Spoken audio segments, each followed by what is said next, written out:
So we are 1 weekend with the Rivian R1S, my Reptar.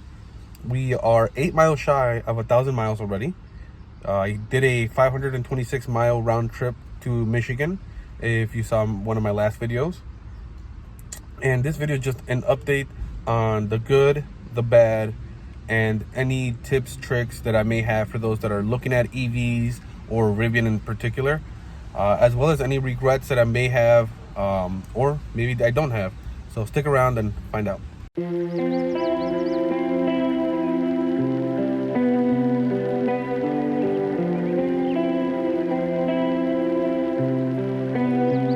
So first off, my Rivian R1S is a dual large battery with the improved audio and the dynamic roof here, so that we can actually dim it down during the day when it's summer. And first off, I will say that it is a must. If you're gonna get this Rivian, you should definitely get that. It does make a huge difference during the summer hot days. The other day, my wife and I were driving around. I didn't have it on, and she noticed the immediate difference, and she definitely said, turn that back on, because it's too hot. My head is too hot. So this is the inside, and I do have a dog. And right now, since it is 4th of July, so happy 4th of July for you that are in the United States. I'm gonna go pick up my nephew and niece, so I definitely put this up right now. Moved my dogs over so I can have easy access for them to get in. But one thing that I did notice is that if you are an adult, you're not going to be very comfortable in the back, at least not for long road trips. Maybe for a short drive you can get in and out, but definitely not. And then here in the middle seat, again, I'm 5'10", and that's where I sit. That's where my dogs are. These are straight where you can actually lean them back, but if you lean them back, you still don't have much leg room. My wife's a little far back for her height as 5'1", but still you don't have much room to maneuver for overall, let's say a 7 adult ride to go somewhere, at least not for long road trips. Another thing that I do want to point out is that if you are on the shorter side, so I would say anywhere below maybe 5'5", here in the United States, that you will have a challenge to go up here. My wife is 5'1", and she always has to climb up, even though this does have a neo mode where it does get lower. As you can see, it is pretty low right now, but she still has a lot of struggle to get into the vehicle, and I usually have to hold her up so she can get in easier. So again, just another thing to be aware of when you are looking at getting a Rivian.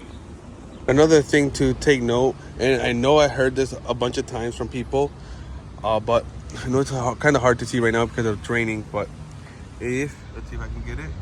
You can take a look right here. There is a chip in my windshield, and that's due to the I guess soft glass that Rivian uses. So I heard about it and I experienced it on my first road trip. Unfortunately, I'm not able to actually inject any actual solution into it with Safelite, due to it just being an impact and not an actual puncture. So we weren't able to repair it on this occasion. So hopefully it comes out somewhat on the video, right there, and it's right here. I know it's kind of hard to see, but just to show you that it is a softer material, I guess, or a softer glass. So just be aware that that can happen. And I looked online and people are saying around $1,800 to replace the whole windshield. So a cost you may need to be aware of. Going on in the inside, I do want to talk about charging and the overall ride experience. To talk about charging, which is the number one thing that people are gonna be wondering about, and I know my family wonders about, is the cost and the ease of either charging or the challenges of charging.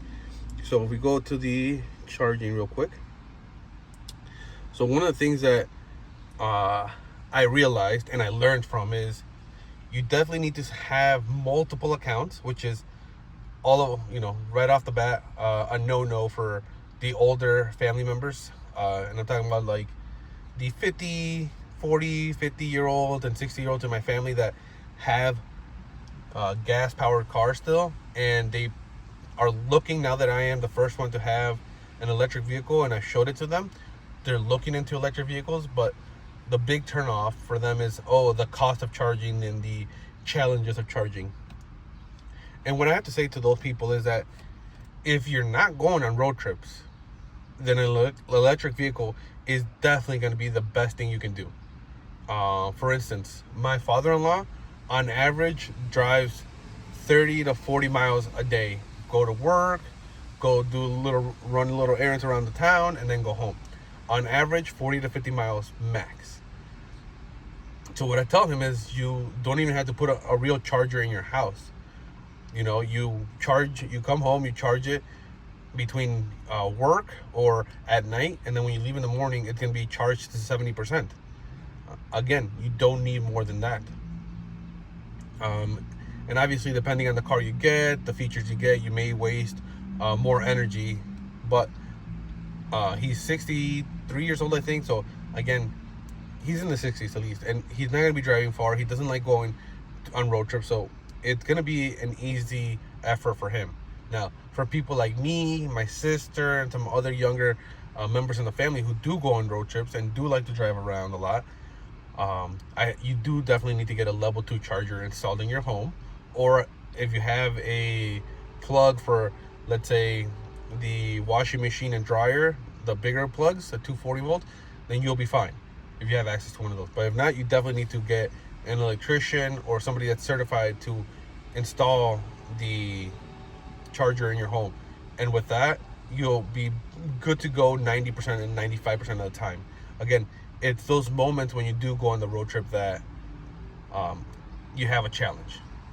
Now, the challenges that I had while charging, and unfortunately I can't show you the actual like previous chargings here. I wish they had like a historical charging kind of chart here. But essentially, the biggest thing is I spend about $184 in public charging, because again, I do not have a charger at home. So I spent $184.03 on public charging over 1,000 miles. So if you look at it, I'm spending about I believe when I did the math, it was like, I can't remember if it was $3 or $5 per mile, but somewhere in that range. And essentially, I did the math, and if I traveled the same amount of miles in my gas-powered Mazda that I had, I would have actually spent less money on that than I did with this thing. Now, the big mistake that I made is I went to an Electrify America charging station. I had the account, I had everything set up, I had my credit card, but I did not add any funds into the Electrify account. So that is one thing you should know or take away is, depending on the network you're going to use when you do go on road trips, is make sure it's either going to charge your credit card or you need to add funds to the actual account.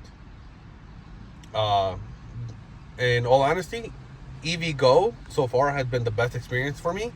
I put the account, put my credit card on there, and I went to charge, and it worked. Like, legitimately, it worked. Now, I did read online that in order to make it work every single time, you need to start the charging on the phone app first, and then you plug it in. And every time I've done that, I have had no issues whatsoever. And I've done it at 2 different stations, one in Illinois and one in Wisconsin. In Michigan. So again, your mileage may vary on this, but that is the big key takeaway on that. And again, for those of you that may have range anxiety and think, oh my God, charging, oh my God, road trips. Honestly, the actual charging, and let me get here. Honestly, if you look at the charging networks that are near you, and let me take off all the, for the most part, if you're going on road trips, you're going to look for 150 kilowatts. And then what I did for myself is I put to hide the ones that are in use, the ones that I'm incompatible with are out of order, and adapter needed. I don't have an adapter for the Tesla network yet, so that's why I put that. I left the low scores because, again, there is one, and let's see if it shows it real quick, that I have, and it's not loading for whatever reason. Any chargers near me, which kind of leads me to my point. Oh, it might be because they're all in use. That's why. So, as you can see, it actually works. This one, as you can see, it has an F rating or a D rating right now. And all honesty, I have had no challenges using this network whatsoever. Every time, again, turn on the app and then plug the charger in, and I've had no issues with that. But yeah, if you look here, obviously, let's say I had my adapter and then incompatible and out of order, right? You don't want to see those. So as you can see, at least in the immediate Chicago area, there are a bunch of chargers. You know, there's a Tesla, there's a Tesla, there's a Tesla, and there's a Tesla. Which brings me to my next point. Regrets I may or may not have, okay? And I say this with all honesty and, with good intentions. Not getting political and avoiding all that issues with Elon Musk right now, but in general, I told my in-laws and I told my family, if you just want to have an electric vehicle that you're gonna drive and you don't have to worry about the technology or charging when you go on road trips, Tesla's the number one way to go. Their network, their supercharging network, is just so good, and it just plug and play, and you just don't have to worry about anything. It makes it so easy that it's kind of like the iPhone, to be honest.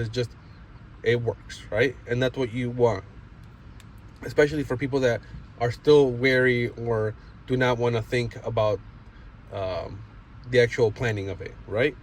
But for those that are a little more adventurous, are willing to risk things a little more, or willing to put a little more work into it, there's a whole bunch of brands that you can look at for electric vehicles. But honestly, Rivian is the number one for me in terms of branding for adventure, to be honest. This speaks on so many levels to me and what I want to do in my life, that I got pushed more towards that than the easiness that Tesla brings. Now, in all honesty, if Rivian didn't have the branding that it had, more than likely I would be in a Tesla right now, in a Model Y, and I would be in love with it too, because in all honesty, Tesla's vehicles are really good. But again, the current issues and living in Chicago and knowing that cars were being vandalized, I didn't want to risk getting the Tesla, getting it vandalized, and ultimately paying more out of my pocket. And like I said, the Rivian's adventure and branding and the vehicle itself is beautiful, so I went with it. Obviously, with my wife's also blessing, because we're both going to be in this vehicle. I'll be doing the driving, but we'll both be in this vehicle. An additional thing that I do want to point out is when you do get an electric vehicle, regardless of the brand, again, learn the UI, learn the screen, learn where things are, understand it, because it will make life so much easier. And I'll be honest, I just literally learned today how to lock the back screen of this vehicle. So in the Rivian, you go to the little car icon up here, right? You open that, you go here, and there it is in the rear display. Now, call me dumb, call me whatever you want, but when I was first looking for it, I went to settings, and then I went to display and lighting, thinking, hey, this is where the lock for the back screen is going to be. There's nothing there. It controls everything else, but there is nothing about the actual back.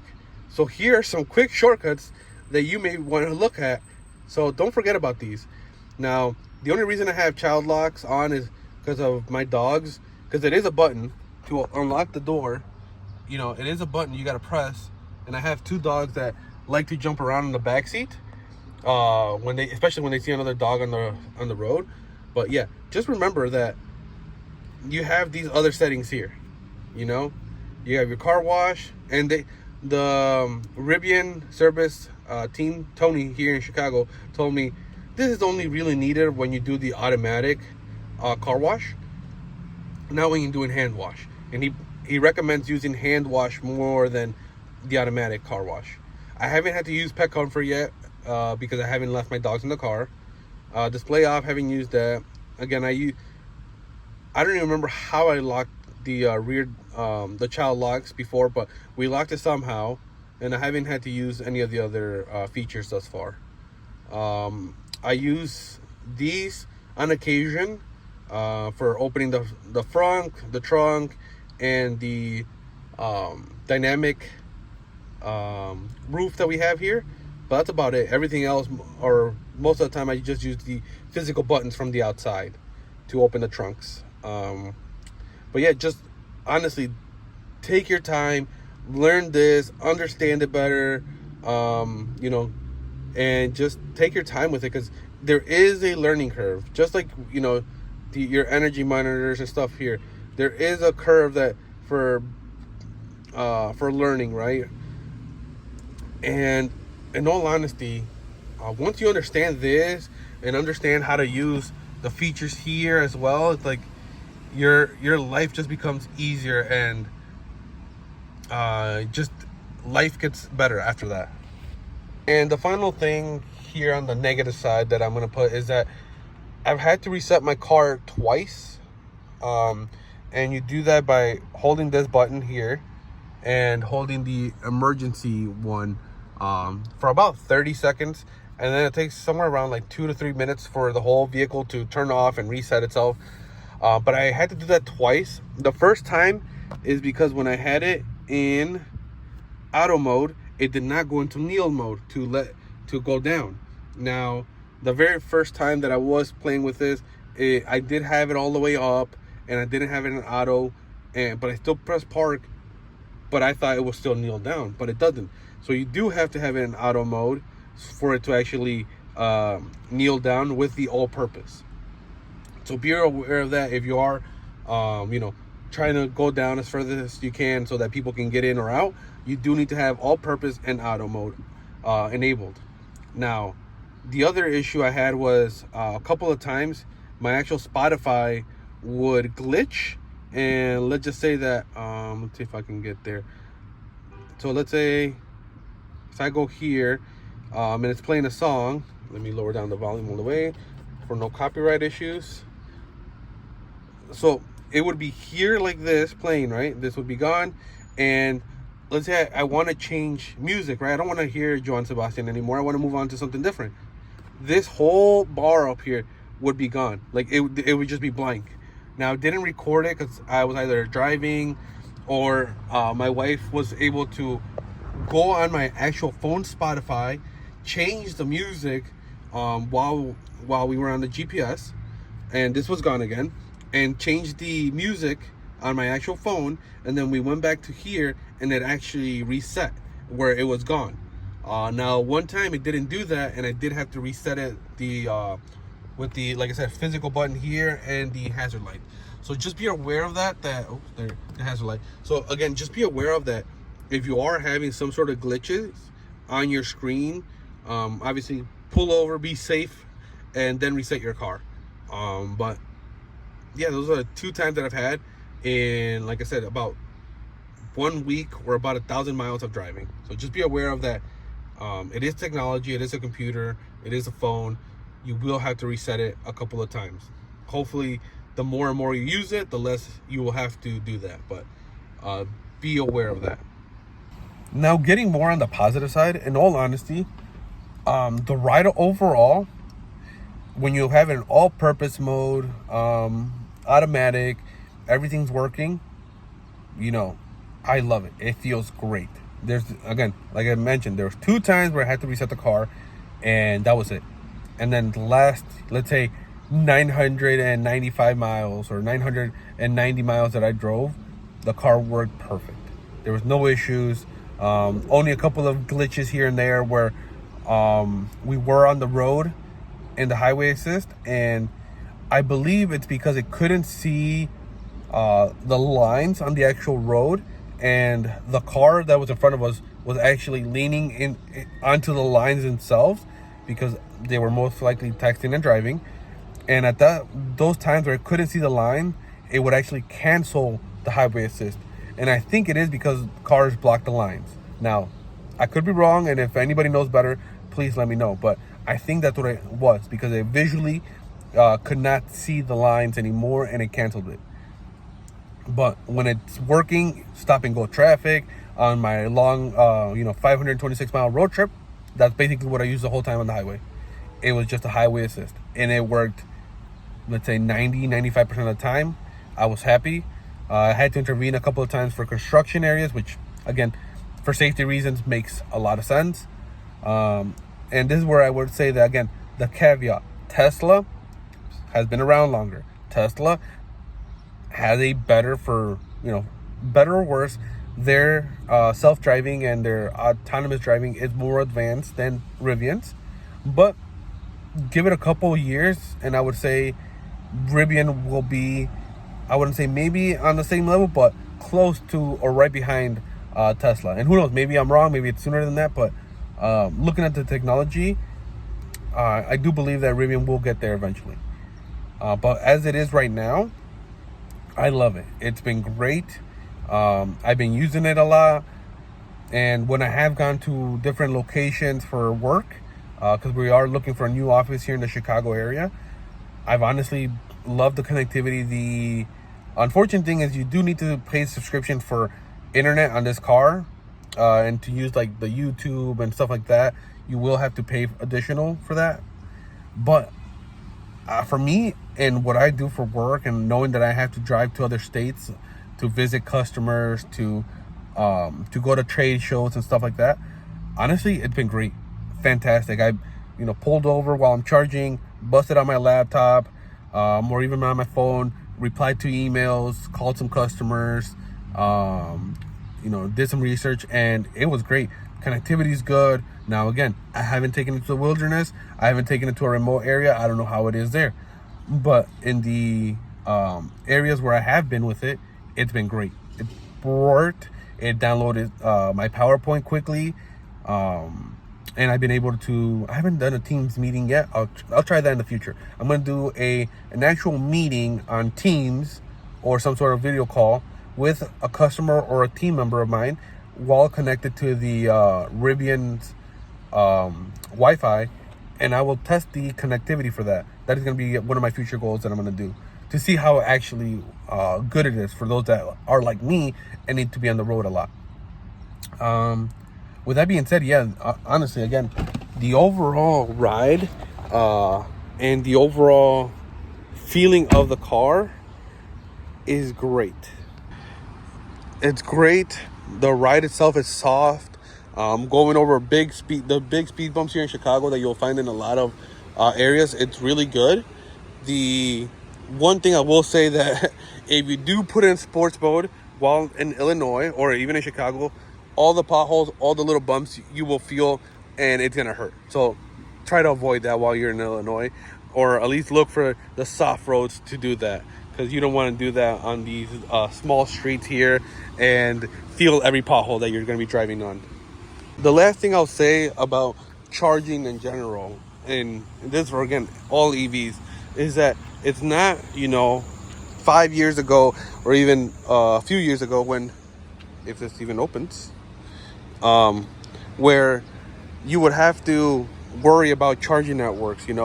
This one here, again, I have two different types for charging, and I mostly just use superchargers for it. But the biggest thing now is that the networks are so big that you can almost go anywhere in the United States and have some sort of charging, whether it's fast charging or level 2 charging or even a trickle charge, but you will be able to charge. Now, is it as convenient as it is to pump gas? No, obviously not. But again, it wasn't that far off. It allowed me personally, when I had my long road trip, to actually stop take a break, use the restroom, buy an energy drink, catch up on some work, do some recordings. And in all honesty, my time was efficient. The first time that I went to charge, I walked around for 2 miles, came back, the car was charged and ready to go. So again, it's about how you use your time versus how you know you actually spend it on the outside versus spending it here. And right now, obviously, I'm getting ready to go pick up my nephew and niece, ready for to grill out. Picked up some carnitas. I'm gonna grill out. I got some Corona. I'm sorry, some Victorias, some mangoes, the veggies, a bunch of other stuff here. I did not use the space underneath because again, I knew I was gonna have people here, and I did not use the front. But as you can see, I fit almost everything I need here. And yeah, and it's a good spot. So overall, we'll see how the next few weeks and months go. But I'm enjoying this a lot, to be honest, and I have no issues with the car that was, I would say, oh my god, take it back. It's just unusable, at least as of right now. It's a livable car.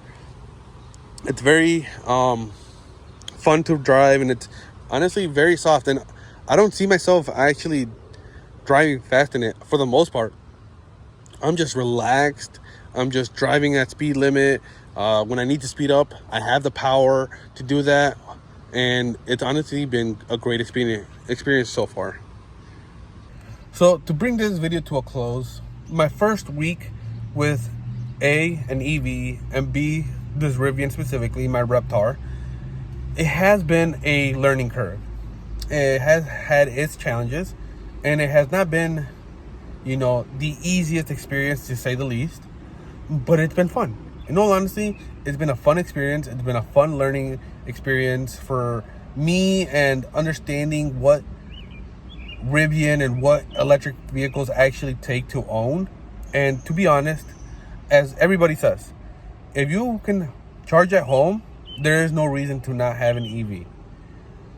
It'll save you on cost overall, and it'll save you on maintenance overall. I haven't had any maintenance costs yet because obviously I've only had it for a week, but it does save you in the long run. Now, can I recommend a Rivian? Yes, I can, but there are some caveats to that. So if you're looking to just not worry about anything and having more of a car that has been, for better or worse, been proven to be working, and the network's there, then Tesla might be the car for you. And specifically, again, just the networks, the iPhone-ish of just being able to use it and not have to worry about anything else. And again, it's more for the people that aren't very in tune to technology, although everything's in the screen and everything else. But what I mean by that is that you charge at home. If you need the Tesla network, it's there, and it's just very easy to use. That's what I mean by like the iPhone side of things. That the older people know how to make phone calls, they know how to text, they can use YouTube sometimes and search some stuff online, but they're not doing much in that. And if they have like a family member or even the Tesla people that can help them set up the car once, then they really don't need to worry about anything else, moving forward. And yeah, that's what I would say. But with the Rivian, I feel like I do feel safe in this car. I'm in a big car, bigger than my Mazda CX-5. I feel like when I drive on the streets, every other car is smaller than me. If I see a big truck, I'm at their height, and I feel safer. My wife feels safer. The seats feel comfortable. The lumbar support, everything in here feels amazing. The GPS on the actual screen, again, learning curve. But once I understood it and know how it works now, I had no issues, and I love it. Now, some people are like, oh, well, there's no Apple CarPlay. Honestly, because the GPS is so good and everything, I only use Spotify for music, and I only use Audible for my listening of books. Honestly, I don't need it for anything else. Yeah, would I like it so I can, text people and be, hey, text whoever. And I haven't tried Alexa yet, We haven't connected Alexa to this, so I don't know how that works yet. But if in the future Rivian adds that feature, or if it's already part of the features, and I just haven't discovered it yet. And yeah, but I mean, again, it is safer that way if you think about it. Oh, and the last thing I will show is all of the little additions that I have added to the car. So like I was saying, the final thing I'm going to show is like the little added things that I added, like this little holder here, or if you look on my side, this I added just for like coins, or my wife and I sometimes put our phones here. I also added this down here for holders, because yeah, we have these two, but I always had this little garbage can. I love it. I put little, you know, my wife puts stuff in there, I put stuff in there. It's good for 2 more holders. I have toilet paper because I have seasonal allergies. The one thing I do have to do, like I said, I do have to shave a little bit off the corners here, because it does hit when I'm trying to get that out. So I just need to shave that a little bit and I'll be good. We did add this to put our stuff up here so we don't have to go digging all the way at the bottom. I may have to add something else at the bottom, but for now we're happy. I did add the right angle and a cable for my adapter, because it was just sticking out and I feel like if I drop something I'll break it off. So just to be on the safer side, I did this for myself. And then the final thing is, I know it's not easy to see, but for those of you that can tell, I have put a screen protector on all 3 screens. And those are the additions that I've added so far that, again, made it easier for myself. The one thing I am looking for, I'm still debating whether to get or not, is like an organizer for either the front or the trunk. Just to, when I do go grocery shopping, I can easily just put it in there and whatnot. Because right now, you know, you get your garbage bags, or I'm sorry, not garbage bags, but your shopping bags and whatnot, and you drive and then they fly out everywhere when you go get them. So I'm looking for that. And if I find one, or if you have any recommendations for your Rivian, please let me know. But yeah, that is it, guys. That is my update after 1 week, roughly 1,000 miles with my car. And overall, again, it's just a good vehicle. I love it and I recommend it. For those of you that can afford a Rivian and want the easiness of this, I will recommend it.